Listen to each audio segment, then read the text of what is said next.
Uhabari gani Mwanakeo TV? Kama ni mara yako ya kwanza, tafadhali subscribe na tano notification. Karibu katika habari. Jeshi la polisi mkoa wa Morogoro limesema linafuatilia taarifa ya kutoweka kwa mtawa aliyetambulika kwa jina la Sirianus Korongo mwenye umri wa miaka 49, mkazi wa mtaa wa kata ya Tungi, manispaa ya Morogoro, ambaye ametoweka katika nyumba ya malezi ya watawa wa shirika la ndugu wadogo wa Franciscana tangu Disemba 1 mwaka 2025.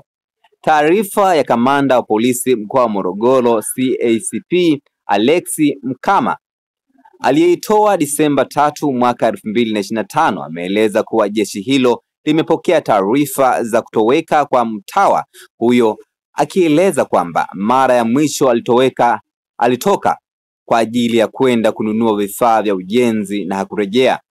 Kamanda Mkama amesema uchunguzi na ufuatiliaji unaendelea, huku jeshi hilo likitoa wito kwa mwananchi yeyote mwenye taarifa zinazoweza kusaidia kuhusu kutoweka kwa mtawa huyo kuwasilisha taarifa hizo katika kituo chochote cha polisi.